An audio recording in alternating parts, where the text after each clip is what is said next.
안녕하세요. 꿈이 쏟아지는 책방 꿈책방입니다.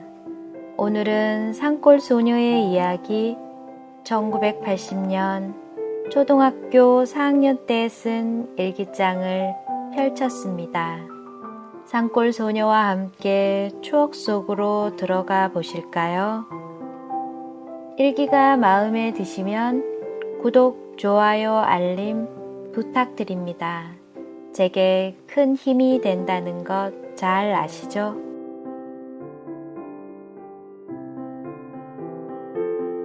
(1980년 7월 18일) 금요일 비.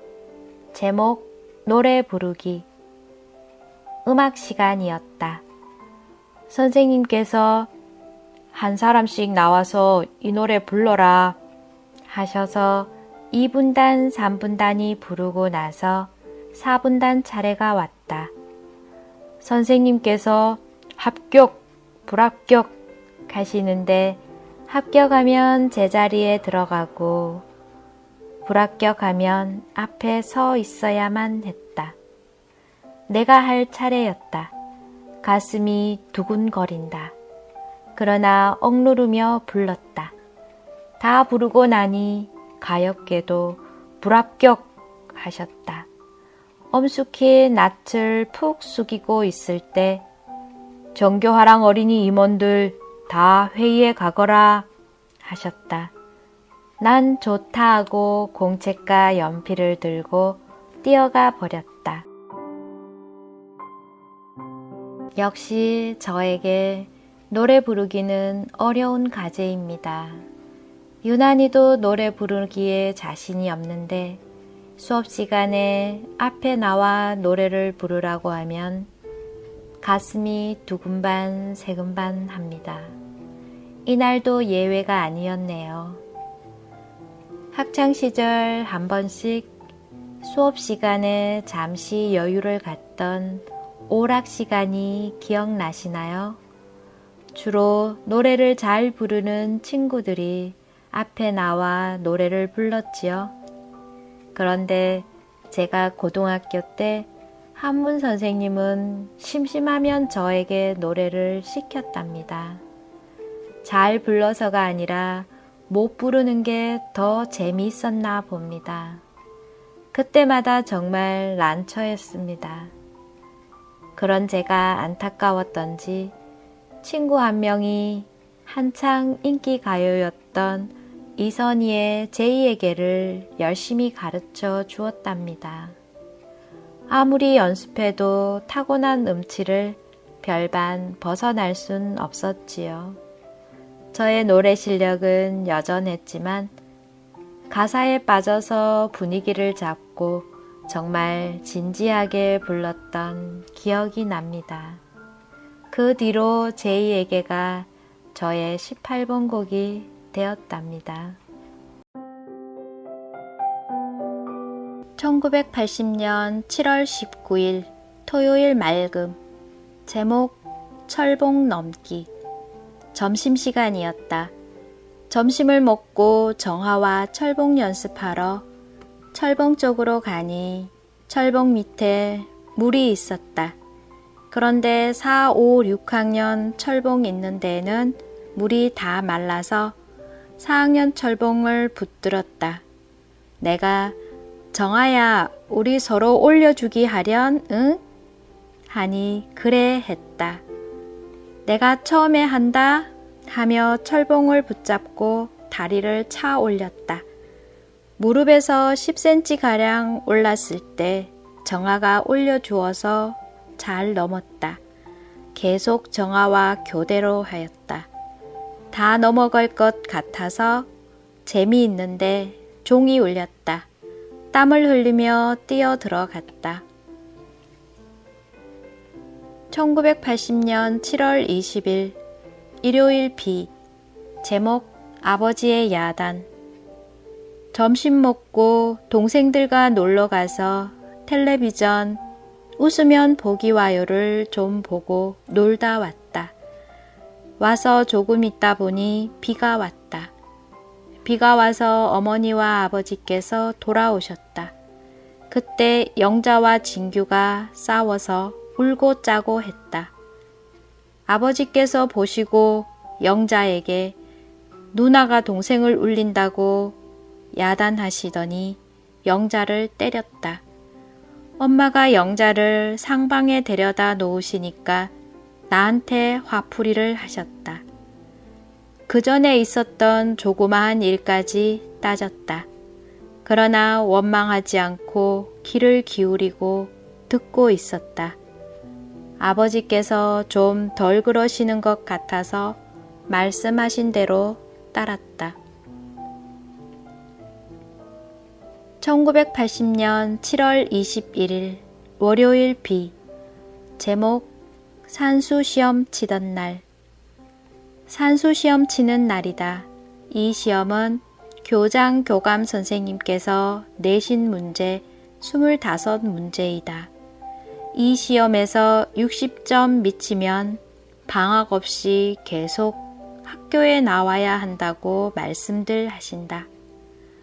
내가 친 이 시험지가 몇 점이 될지 궁금해서 먼저 번에 친 시험지를 샅샅이 뒤져 보았다. 1980년 7월 22일 화요일 비. 제목 비. 천둥 소리 쾅쾅쾅 하더니 번개가 번쩍번쩍. 소낙비 소리 주르륵 주르륵 쉴 새 없이 시끄럽게 들린다. 천둥 소리에 놀라 겁이 잔뜩 들었다. 4시간만 하고 집에 일찍 보내어 주셨다. 나는 비닐과 우산을 가져와서 비는 그리 걱정되지 않은데 천둥 소리와 번개 때문에 떨리기만 한다.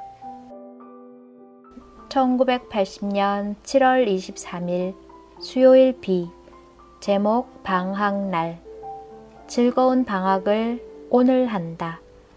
방학 숙제는 자기 스스로 문제를 내어서 한다. 공부 9과목 중 뒤떨어진 과목만 내어서 하기로 되어 있다. 8월 21일 날이 개학이다. 방학이 오늘부터 될 것을 생각하니 기뻤다. 빨리 학교에 가니 청소를 떠들썩거리며 한다. 걸레는 비누칠하여 빨아 닦고 있었다. 나도 청소를 하다 보니 들어갈 종이 울렸다. 선생님께서 들어오셔서 통지표를 내어주셨다. 나는 학년 초가 1등 평균 85점, 5월 말이 89점 2등, 학기 말 90점 2등이었다. 등수대로 1분단, 2분단, 3분단으로 앉고 4분단은 평균 58점 밑으로 앉혔다. 이제 앉은 대로 2학기 때 앉는다고 하셨다. 나는 1분단 앞줄에 건기진이와 앉았다. 1980년 7월 24일 목요일 맑음. 제목 담배 뜯기. 아침부터 봉성에서 오신 할머니와 아버지 어머니께서는 담배 뜯으러 밭에 가셨다. 첫 번째 뜯는 토요비였다. 나와 동생은 담배 잎을 엮었다. 아침에는 뜯은 담배를 안 가져와서 놀고 저녁 땐 14발을 엮어놓고 저녁밥을 지었다. 동생 영자도 2발을 엮었다. 엮는데 담배진이 없어서 손에 묻지 않아 좋았다. 며칠째 계속 비가 내려 담배 잎에 끈적한 진이 없었나 봅니다. 담배를 엮으면 끈적끈적한 담배진이 손에 묻고 점점 두껍게 쌓여 시커멓게 됩니다. 냄새가 독하고 잘 씻어지지도 않지요. 엄마가 일을 하실 때에는 제가 밥당번이었습니다. 아궁이에 나무를 떼어 밥을 했답니다. 초등학교 1학년 때 남동생이 태어나면서부터 배웠던 것 같습니다. 거의 보리밥을 먹었기 때문에 먼저 보리쌀을 푹푹 씻어서 삶고 다시 밥을 짓습니다. 불을 지필 때면 부채질을 해서 연기가 많이 나고 또 곧잘 꺼져버려 힘들었던 것 같습니다. 연기 때문에 눈물을 닦는 건 기본이었지요. 힘들다 어렵다 불평하지 않고 시킨 일을 곧잘 하는 산골 소녀가 기특하네요. 1980년 7월 25일 금요일 비. 제목 아버지의 야단. 동생 영자가 머리 빗는 빗을 잃었다. 나는 그때 머리를 감고 빗으려고 빗을 찾았다. 그러나 없어서 화난 목소리로 영자, 빗 어쨌어? 하니 아버지께서 말을 곱게 하지 하시며 큰 소리로 야단치시고 빗 어쨌니 하면 되지 하시며 이것을 저녁 먹을 때까지 말씀하셨다. 저녁밥을 먹는데 달이 창문으로 쫙 비쳤다. 그런데 먹구름이 방해를 놓는다. 그러나 밥을 먹으며 달을 보았다. 내가 괜히 영자에게 화난 목소리로 말했을까 하고 후회가 되었다. 마음속으로 영자야, 내가 너에게 다시는 그런 목소리로 말하지 않을게 하고 말했다. 1980년 7월 26일 토요일 맑음. 제목 담배 달기. 우리 식구가 5명인데도 내가 맞이이기 때문에 동생은 어리다. 그래서 일도 못하고 영자는 진규를 데리고 놀아야 한다. 그런데도 담배는 달아야 한다. 담배를 달 때 엄마와 아빠는 담배 건조실 달대 위에 올라가 있고 나는 담배끈을 굵은 철사에 끼어 꼬불하게 한 철사에 담배 엮은 것을 걸어 놓는다. 걸어 놓으면 엄마 아빠가 당기면서 끌어올린다. 철사를 내려주면 또 끼워 놓고 엄마 아빠는 담배 엮은 끈을 달대에 메어 놓으면 그만이다.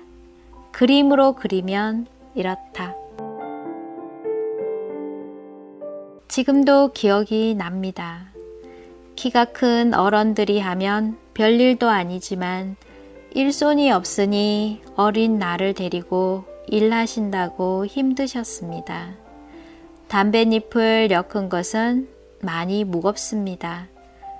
이것을 담배 건조실에 높게 매달아 놓고 아궁이에 불을 꺼트리지 않고 밤을 지키며 장작불을 뗍니다. 초록색 담뱃잎이 노랗게 말려서 상품을 만드는 과정을 거칩니다.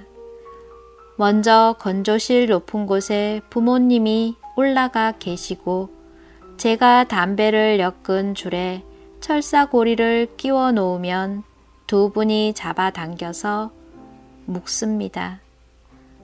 저는 간단한 일이지만 부모님은 힘든 일입니다. 아무것도 모르고 시키는 일만 하는 저는 별 걱정 없이 크게 어려움도 모르고 즐겁게 지냈는데 부모님은 많이 힘드셨지요. 고생한 보람도 없이 대가는 해마다 겨우 먹고 살기에 급급했습니다. 저의 어머니는 얼마나 고생이 되셨으면 지금도 그곳에서 살았던 것을 생각하기도 싫어하신답니다. 1980년 7월 27일 일요일 비. 제목 밥짓기. 점심밥을 짓고 반찬도 하고 있을 때 어두워지더니만 비가 이것만한 것이 뚝뚝 떨어지기 시작했다. 천둥 소리와 함께 번갯불이 번쩍하는데 한 번은 3초 동안 있는 것 같았다. 나는 아무 내력도 모르고 번갯불이 번쩍이는 데에도 전깃불을 어둡다고 켜놓았다. 어머니가 비를 많이 맞고 오셔서 전깃불 꺼라 하고 한마디만 하고 들어가셨다. 물이 뚝뚝 떨어져서 옷을 갈아입으시려고 들어가셨던 것이다. 번갯불이 칠 때에 불을 켜놓으면 안 된다 하고 나서 그 이유는 번개는 불이기 때문에 불을 따라다니고 또 우산을 잡는 곳 바로 위가 은색인데 손가락 같은 크기로 된 것도 따라다닌다 하고 말하셨다. 쇠이기 때문이다. 1980년 7월 28일 월요일 비. 제목 충효 이야기책. 옆집의 6학년 언니에게 충효 이야기책을 빌렸다. 두껍기가 4cm 정도 되는 것을 오늘 저녁에 다 읽었다. 넓이는 우리 책과 같았고 글씨는 조그만하다. 그 안에는 장군편, 충신편, 열사편으로 나누어져 있었다. 장군편에는 을지문덕, 화랑, 간창, 계백장군, 이순신 장군, 강감찬, 조헌 등이고 충신편에는 박재상, 정몽주, 일편단심 등, 열사편은 안중근 의사, 유관순 등이 많았다. 그 안에는 죽을 고비에도 아찔하게 살아난 것과 슬픔과 용기 있는 이야기로 흠뻑 담겨 있었다. 1980년 7월 29일 화요일 비. 제목 화랑간창. 어제까지 읽은 책의 일부 화랑간창은 다른 것보다도 생각이 더 많이 남아있다. 화랑간창은 채영 장군 아들이었다. 아직 나이 16세밖에 안 되었다. 신라의 화랑들이 힘없이 의논하고 있을 때 간창이 제가 계백장군의 목을 베어오겠습니다 하여 말을 타고 가며 백제의 군사를 많이 죽이고 계백이 있는 곳으로 가다가 그만 사로잡히게 되었다. 계백장군 앞에 끌려가 계백이 간창의 투구를 벗겨보니 아직 어린 것으로 보였던 것이다. 무술과 학문이 뛰어난 어린 것을 죽이려고 하니 불쌍해서 다시 돌려보냈다. 간창은 신라로 돌아와 물을 한 바가지 마시고 또 싸우러 나갔다. 또 많은 군사를 죽이고 계백이 있는 곳으로 다시 와서 또 사로잡혔다. 계백이 간창의 목을 베어 말에게 달아서 보냈다. 이것을 본 화랑들은 용기를 내어 서로 장군이 있는 곳에 먼저 쳐들어가겠다고 원수를 갚겠다면서 쳐들어갔다고 한다. 저희 집에는 동화책 같은 것은 한 권도 없었답니다. 친구 집에서 빌려 읽은 책이 참 좋았나 봅니다. 특히 화랑간창의 이야기가 무척 인상적이었나 봅니다.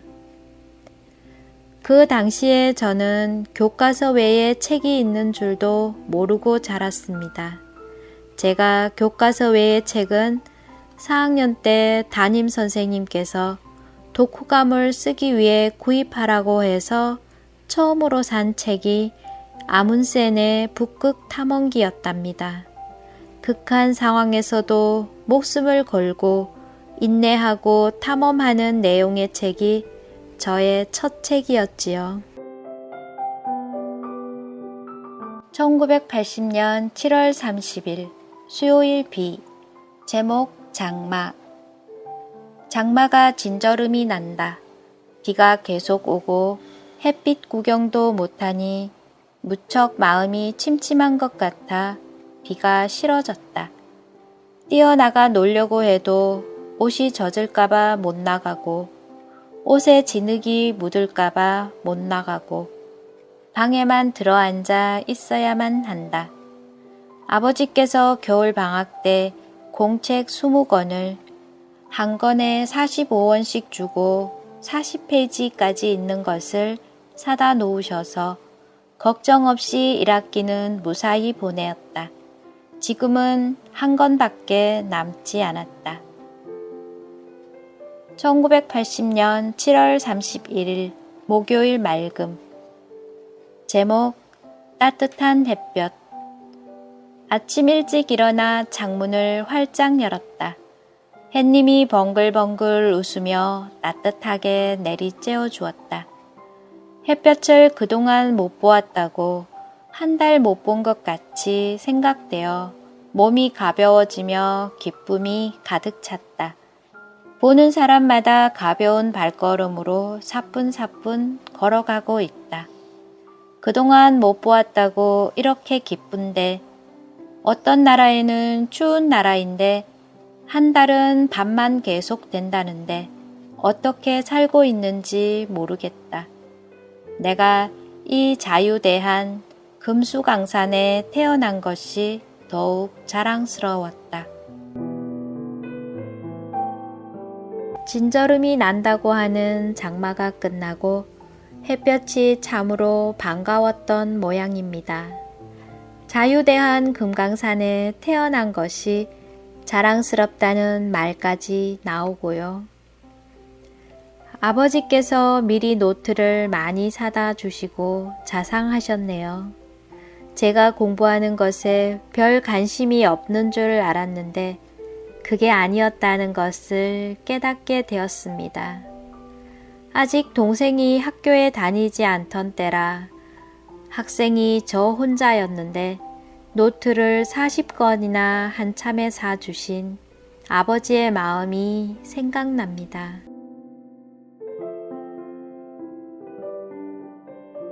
오늘은 여기까지입니다. 산골소녀의 여름방학 생활이 상상이 되시나요? 여름이 떠나가고 있네요. 내년을 약속하며 가을을 부릅니다. 함께 해주셔서 감사합니다. 사랑합니다. 축복합니다.